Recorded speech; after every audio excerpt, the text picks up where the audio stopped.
Apa yang menjadi penyebab kita ini futur? Yang pertama, penyebab futur yang terbesar adalah perbuatan maksiat. Penyebab futur yang terbesar adalah perbuatan maksiat. Karena maksiat itu noda bagi batin. Sebagaimana yang digambarkan oleh Nabi sallallahu alaihi wasallam, beliau bersabda, "Idza adnabal 'abdu dzanban." Ketika seorang hamba melakukan perbuatan dosa, nukitat fi qalbihi nuqtatun sauda, maka akan dititikkan dalam hatinya noda hitam. Nuqtatun sauda, akan dititikkan ke dalam hatinya noda hitam. Noktah itu artinya apa? Noktah merah. Berarti noktah itu artinya apa? Titik. Dalam bahasa Arab nuktah, bahasa Indonesia noktah, karena bahasa kita menyerap dari bahasa Arab. Apabila seorang hamba melakukan perbuatan maksiat, nukitat fi qalbihi, maka akan dititikkan dalam hatinya nuqtatun sauda, noda hitam. Fa in taba wastaghfara, kalau dia bertaubat dan minta ampun, suqila qalbuhu, maka hatinya akan dibersihkan. Wa illa zida hatta ta'lu qalbahu, dan kalau dia tidak bertobat, ngulangi lagi perbuatan maksiat, titik itu akan ditambahkan lebih banyak. Hatta ta'lu qalbahu, sampai titik itu menutupi seluruh permukaan hatinya. Sampai titik itu menutupi seluruh permukaan hatinya. Nah, kalau sudah menutupi seluruh permukaan hatinya, kata Nabi sallallahu alaihi wasallam, fadzalikumur ran. Fadzalikumur ran, itulah ran yang menyebabkan seorang hamba tidak bisa hatinya ditembus oleh hidayah. Sehingga sampai orang berbuat kekufuran, sebabnya adalah karena di hatinya ada ron. Ron tadi apa? Tabir hidayah. Kapan ron itu terbentuk? Ketika hatinya penuh dengan kerak. Dari mana kerak-kerak batin itu? Dari maksiat yang kita lakukan. Satu maksiat jadi satu titik. Banyak maksiat titik-titik. Ketika maksiatnya besar, orang mau titik, langsung banyak gitu ya. Yang keluar seperti noda yang besar. Semakin besar sebuah perbuatan maksiat, bahkan tingkatan kekufuran, maka keraknya makin besar dan makin tebal. Karena itu Allah Subhanahu wa taala ketika menyebutkan pelanggaran yang dilakukan oleh orang musyrikin, wa idza tutla alaihi ayatuna qala asatirul awwalin, apabila dibacakan ayat-ayat kami dia berkomentar, ini adalah asatirul awwalin, ini adalah dongeng masa silam. Jadi Quran cuma dianggap sebagai dongeng. Lalu ditanggapi oleh Allah, kalla bal, tidak demikian, sebaliknya, rana ala qulubihim ma kanu yaksibun, itu karena ada ran dalam hati mereka, ma kanu yaksibun, disebabkan maksiat yang mereka kerjakan. Sehingga dengan sebab maksiat, Quran yang demikian kuat pengaruhnya tidak bisa masuk ke dalam hatinya. Sebab di hatinya ada apa tadi Pak? Kerak, noda, disebabkan karena maksiat. Baik, saya mau tanya, siapa manusia yang paling pintar ngasih nasihat? Sinten? Nabi Muhammad sallallahu alaihi wasallam. Kitab apa yang paling besar memberikan pengaruh bagi perubahan manusia untuk tobat? Al-Quran. Karena orang jahiliyah yang demikian keras kepala bisa berubah jadi pejuang-pejuang agama setelah mereka dapat Quran. Anda bisa lihat bagaimana kondisi para sahabat. Terjadi perubahan yang luar biasa.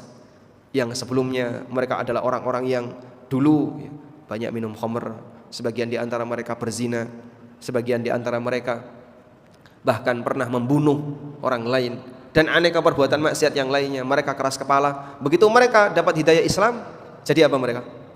Jadi pahlawan-pahlawan dalam agama. Padahal sebelumnya adalah orang yang Masya Allah tabiatnya gak karuan. Namun tabiat yang gak karuan ini bisa berubah. Karena itu Allah membuat permisalan, lau anzalna hadzal qur'ana ala jabalin la ra'aitahu khashi'an mutasaddian. Andaikan aku turunkan Quran ini ke gunung, maka kau lihat gunung itu akan khusyuk, gunung itu akan tunduk min khasyatillah, karena takut kepada Allah. Coba Pak dipencet badannya Pak. Apakah hati kita dengan batu gunung lebih keras Pak? Tidak. Fisik manusia tidak lebih keras daripada gunung secara fisik, secara materi.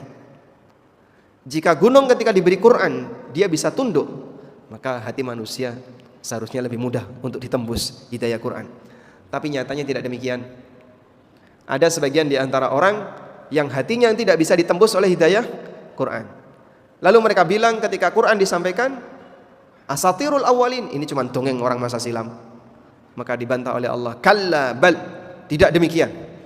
Justru rana ala qulubihim ma kanu yaksibun. Itu disebabkan karena adanya kerak hati yang menempel di hati mereka, disebabkan karena maksiat yang mereka kerjakan. Nah, Nabi SAW menyebutkan ini. Beliau mengatakan ketika orang melakukan maksiat dititikkan satu noda di hatinya. Ketika banyak maksiat jadi titik-titik sampai menutupi hatinya. Fadzalikumur ran. Itulah ran.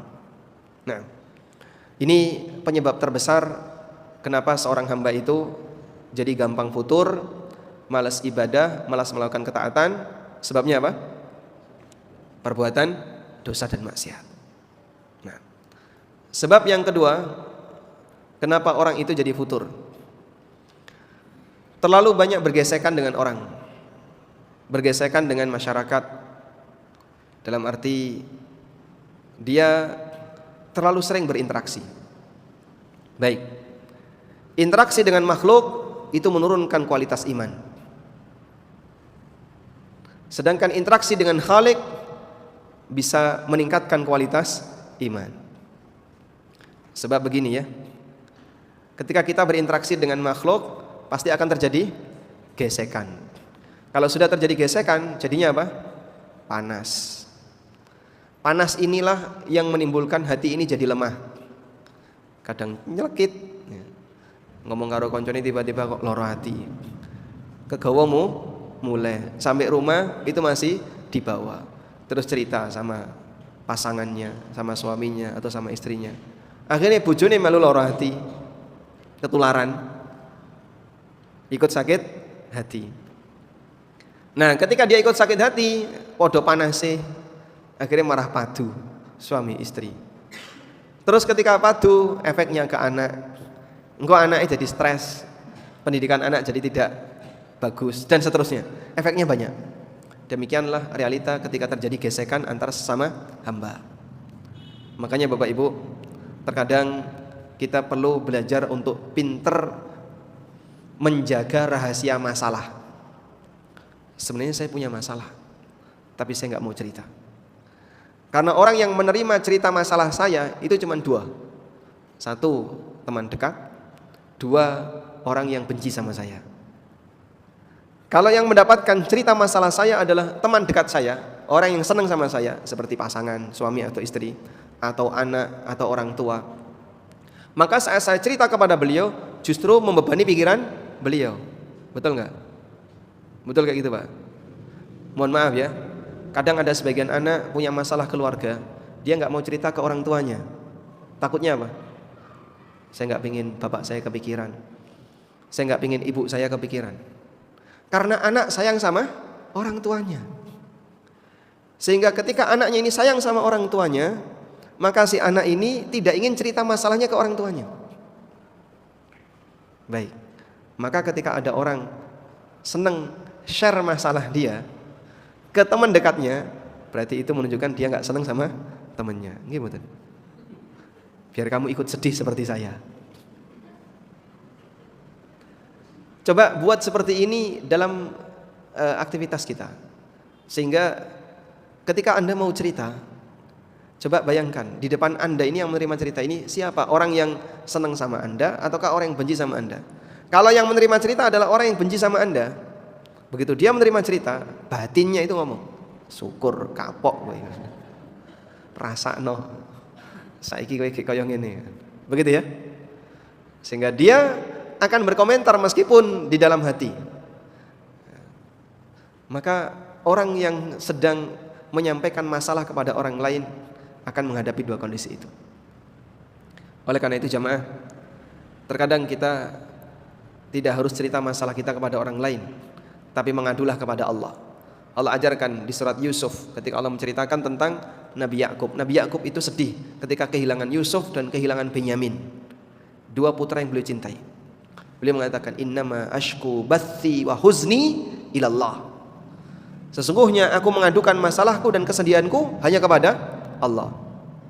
Gambarannya kayak gini, Pak.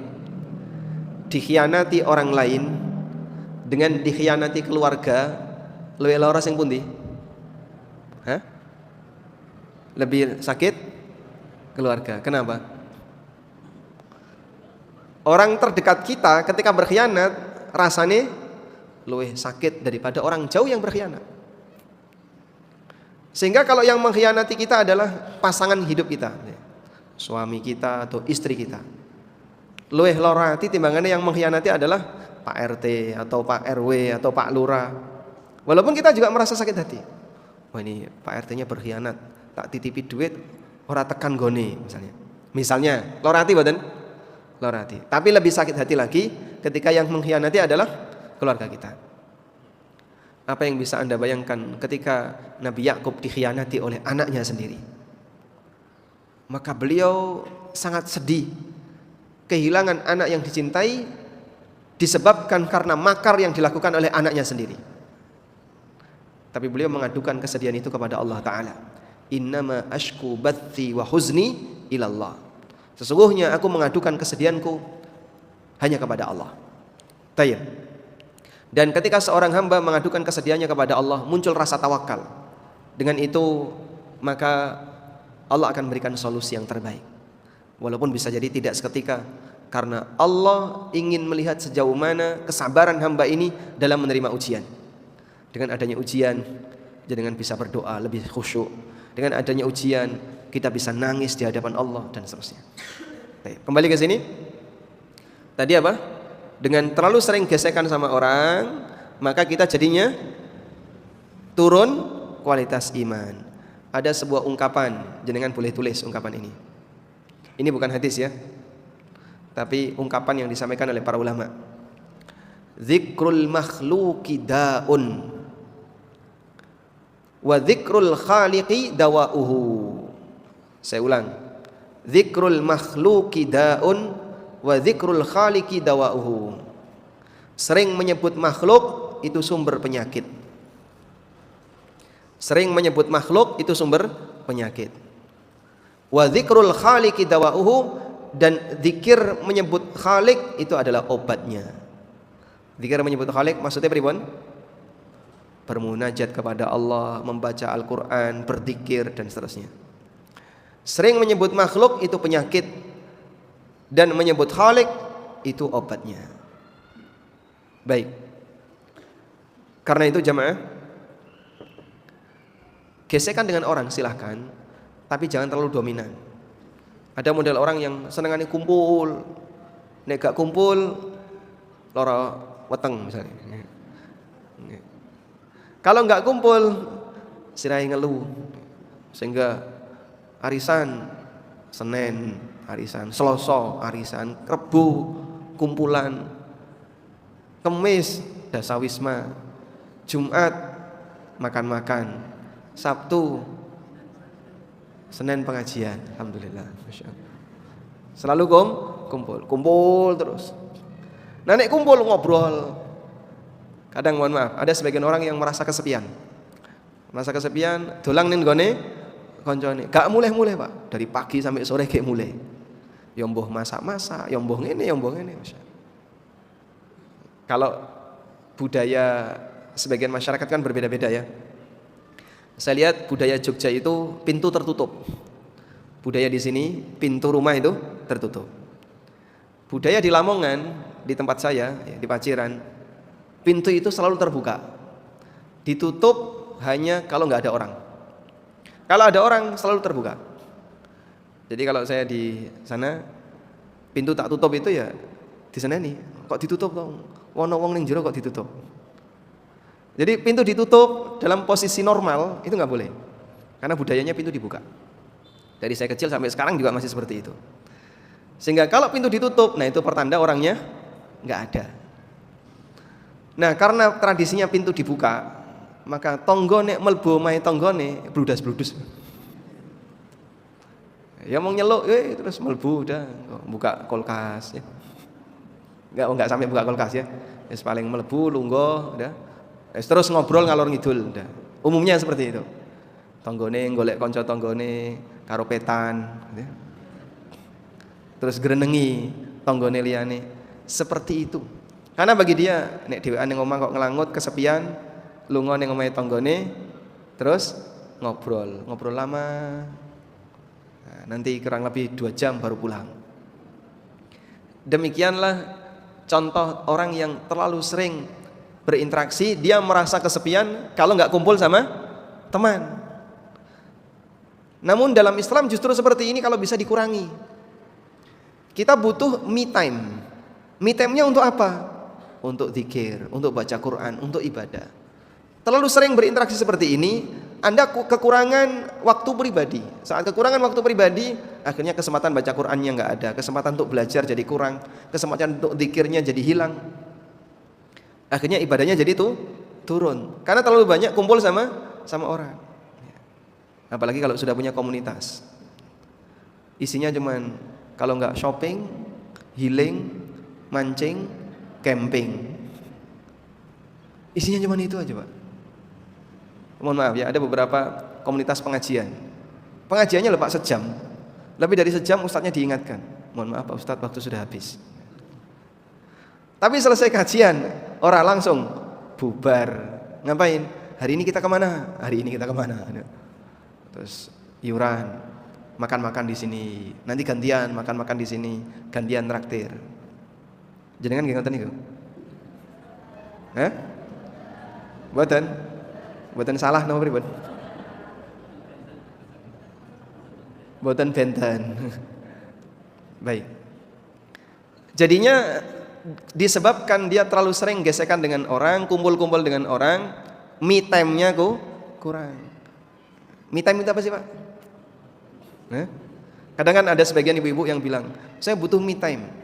Ya sudah, nggak diganggu sama suaminya, nggak diganggu sama anak-anaknya. Terus kemana? Keloyongan. Podo wae.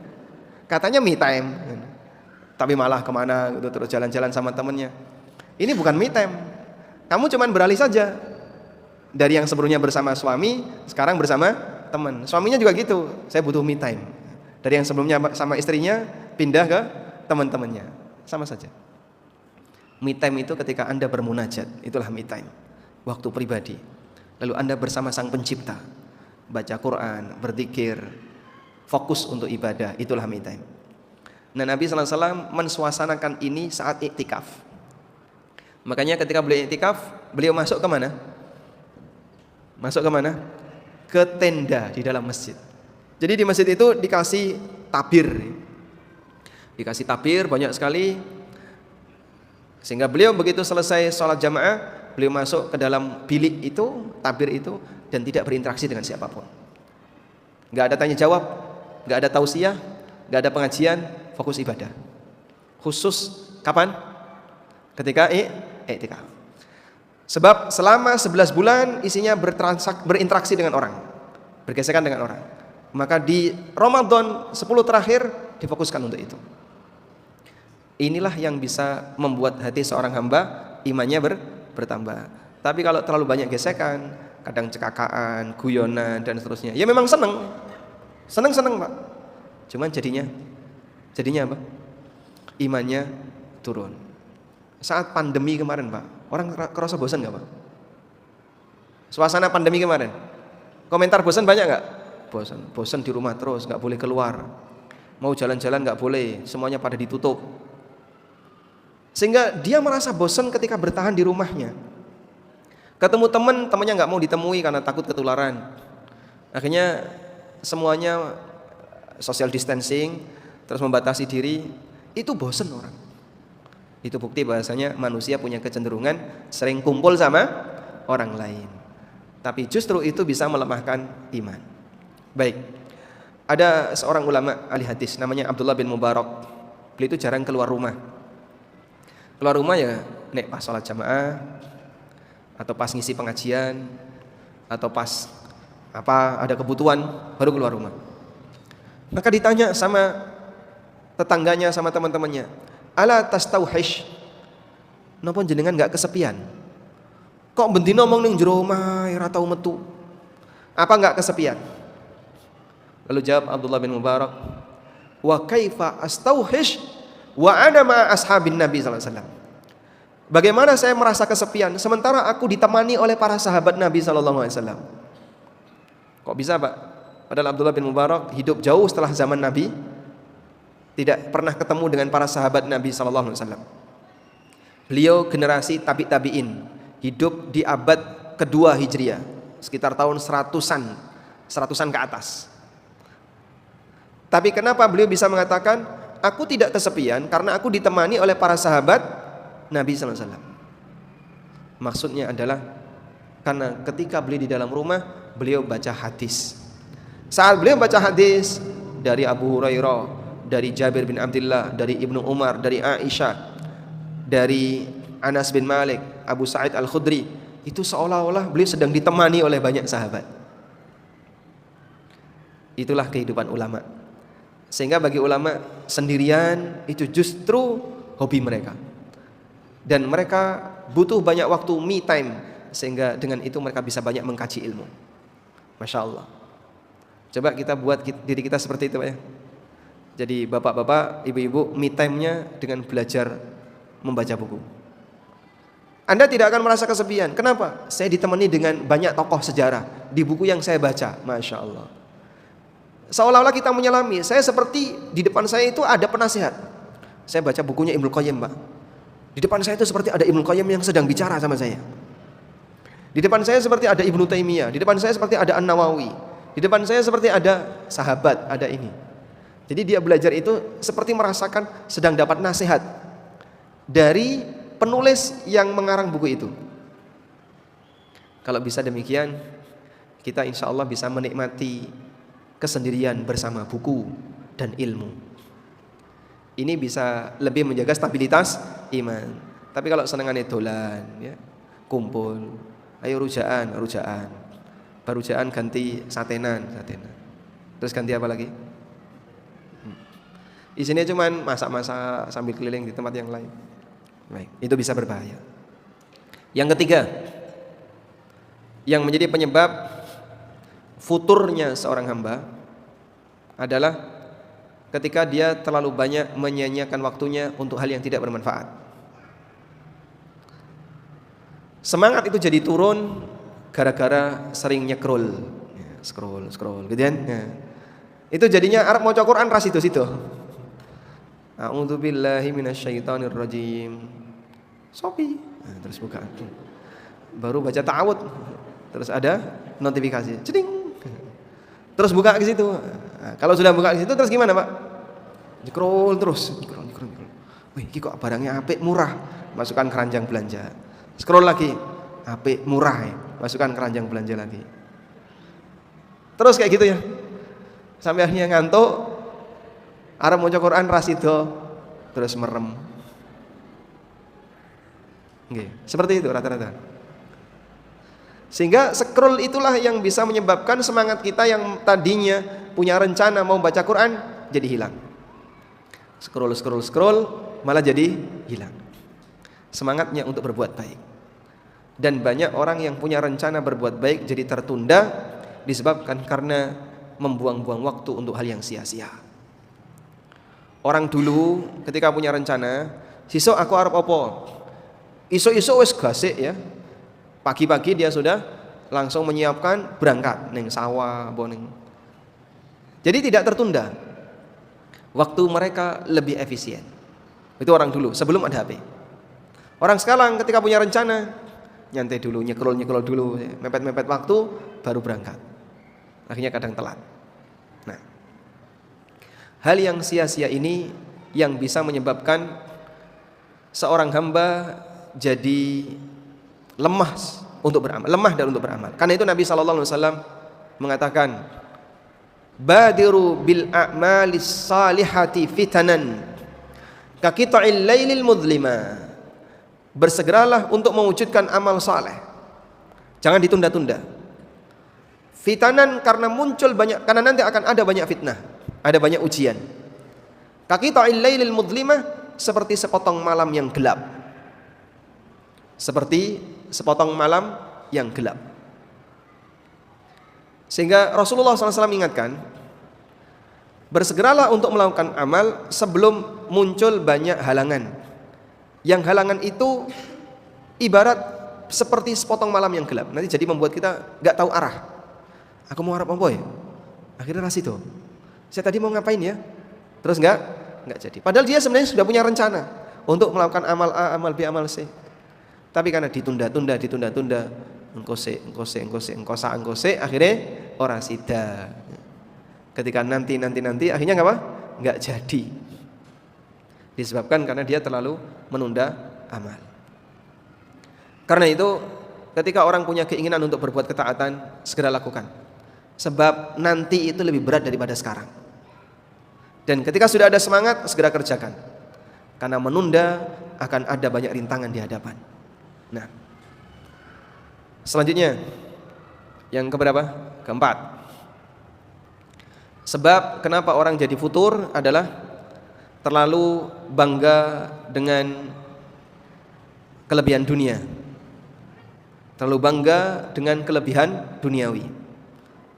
Bangga dengan hartanya, bangga dengan jabatannya, kalau dia punya jabatan, bangga dengan status sosialnya, bangga dengan A, B, C, termasuk nyun sewu nggih, bangga dengan fisiknya, kerasa lebih menawan dan seterusnya. Semua kebanggaan duniawi ini menyebabkan orang itu tidak punya kebanggaan terhadap agama. Karena geser, maka dia lebih merawat kebanggaan. Kebanggaan itu dirawat nggak, Pak? Kebanggaan itu dirawat nggak? Dirawat. Dia akan jaga. Karena ini yang dia banggakan, dia rawat, dia jaga, jangan sampai hilang. Maka orang yang bangga, dia akan merawat apa yang menjadi kebanggaannya. Bangga dengan klub sepak bola, dia akan berusaha untuk merawatnya. Jangan sampai klubnya bubar, jangan sampai klubnya hilang. Dan seluruh kebanggaan kurang lebih seperti itu. Karena itu ketika orang terlalu bangga terhadap dunia, maka nanti dia akan tinggalkan kebanggaan terhadap agama. Akhirnya dia lebih sibuk merawat kebanggaan duniawi, lalu melupakan agamanya, sehingga tidak merawat agamanya. Maka begini, ketika kebanggaannya itu hilang atau berkurang, dia terasa sedih, pikirannya terfokus ke sana. Sampai ketika dia misalnya sholatnya jadi malas-malesan, puasanya jadi malas, ibadahnya jadi malas-malesan, dia nggak baca Quran dan seterusnya, karena kepikiran tadi. Contoh sederhana, Pak ya.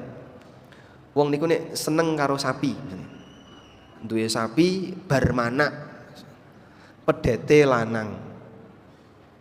Sudah? Seneng mboten? Seneng.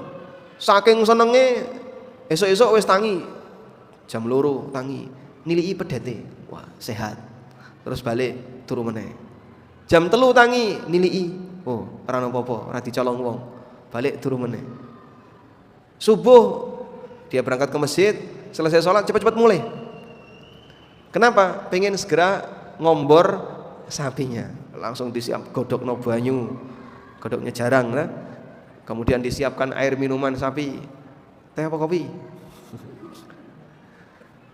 Sampai kadang wonge durung ngadus, wis ngedusi sapine, digoyang sapine. Wonge sing duwe durung ngadus. Jadi dia terlupakan untuk kegiatan yang lain karena terlalu bangga dengan apa yang dia miliki. Orang baru punya mobil pertama kali dan mobil itu bagus, Masya Allah, Pak. Barit saidik, Pak, lorone jeru. Padahal cuma barit loh, Pak, nggak dalam-dalam itu. Apalagi kalau kena paku bolong itu. Itu cuma barit di permukaan. Tapi hatinya nggak cuma tergores, ketusuk, sehingga sakitnya sampai dalam. Ya. Karena terlalu bangga dengan hartanya. Dan itu membuat kadang dia sampai jadi malas ibadah, harap ngelakoni sholat, kepikiran terus sapinya. Maka dia sholat mikir sapi, dia sholat mikir mobil, dia sholat mikir apa yang menjadi kebanggaannya. Ini contoh kebanggaan yang bisa menyebabkan orang itu jadi futur. Karena itulah bangga dalam Al-Quran itu ada dua. Ada bangga yang diperintahkan, ada bangga yang dilarang. Contoh bangga yang diperintahkan Allah sebutkan di surat Yunus ayat 58. Qul bi fadlillahi. Contoh bangga yang diperintahkan di surat Yunus ayat 58. Qul bi fadlillahi wa bi rahmatihi fabidzalika falyafrahu huwa khairum mimma yajma'un. Katakan Nabi Muhammad, dengan karunia dan rahmat dari Allah banggakan oleh kalian. Itu lebih baik daripada apa yang kalian kumpulkan. Itu lebih baik daripada apa yang mereka kumpulkan. Dan yang dimaksud karunia dan rahmat Allah di sini adalah agama, hidayah untuk memeluk Islam, memiliki agama yang baik dan seterusnya. Baik. Kebanggaan ini bahkan sampai bisa mengantarkan orang kepada ujung hidupnya. Apakah dia husnul khatimah ataukah sebaliknya su'ul khatimah? Itu karena pengaruh kebanggaan. Baik. Sedikit cerita ketika ulama membandingkan antara Abu Thalib dengan Salman. Abu Thalib niku sinten? Paman Nabi SAW. Jadi secara nasab dekat enggak? Dekat. Satu rumah dengan Nabi SAW, karena Nabi SAW diasuh di rumahnya Abu Thalib. Satu zaman dengan Nabi SAW, ketemu bersama. Satu rumah, satu zaman, satu waktu, punya hubungan nasab yang dekat, sehingga secara fisik dekat, secara waktu dekat, nasab dekat, dan bahkan Abu Thalib banyak menjaga Nabi SAW. Tapi Abu Thalib gak dapat hidayah. Abu Thalib gak dapat hidayah. Abu Thalib mati dalam kondisi apa? Mengikuti agama paganisme. Dia tidak mau menerima dakwah Islam. Walaupun dia mengakui kebenaran Islam. Abu Thalib itu punya syair yang konon syair ini ditempel di Ka'bah. Karena dulu siapa yang menang lomba syair, maka syairnya ditempel di Ka'bah. Sebab di masyarakat Arab itu banyak asy'ara, ya. Maka ada surat asy'ara. Tapi bukan pemusik, ya, penyair. Saya juga nggak tahu itu pakai kamus siapa kok tiba-tiba penyair diterjemahkan pemusik. Baik. Nah, Abu Thalib menang lomba syair. Syairnya ditempel di Ka'bah. Salah satu di antara bait syairnya Abu Thalib, dia mengatakan, laqad ra'aitu anna dina Muhammadin min khairi adyanil bariyati dinan laula makhafata masabbatin la ra'aitani samhan bidzalika mubina. Aku sadar bahwa agama Muhammad adalah agama terbaik di muka bumi ini. Andai kan tidak karena takut dicela, maka kau akan melihatku samhan bidzalika mubina, terang-terangan dengan sukarela menerima agama itu. Tapi Abu Thalib takut dia apa? Dicela. Sebab ketika dia mau mengikuti Nabi SAW, nanti khawatir dianggap telah menodai agama nenek moyang. Dan Abu Thalib sangat bangga dengan nasabnya. Maka ketika ditanya, man anta? Ana Abu Thalib al-Qurashi. Saya adalah Abu Thalib dari suku Quraisy. Ibnu man anta? Kamu putra siapa? Ana ibnu Abdul Muttalib. Aku adalah anak dari Abdul Muttalib. Dan Abdul Muttalib tokoh Quraisy. Di mana kamu tinggal? Saya tinggal di tanah suci Mekah. Dia membanggakan apa? Membanggakan nasabnya, membanggakan posisinya dan seterusnya. Berbeda dengan Salman. Salman aslinya Persia.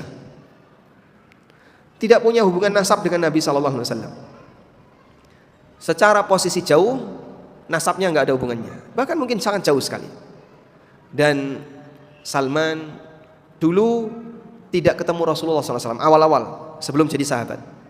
Beliau jauh dari Nabi SAW, tidak ketemu Nabi SAW. Nah, ketika masuk Islam, Salman itu jadi orang yang sangat tawadhu dan sangat membanggakan Islam. Maka saat dia ditanya, man anta? Siapa kamu? Ana Muslim. Saya seorang Muslim. Ibnu man anta? Kamu putra siapa? Ana ibnul Islam. Aku putra Islam. Gak penting ayahku namanya siapa.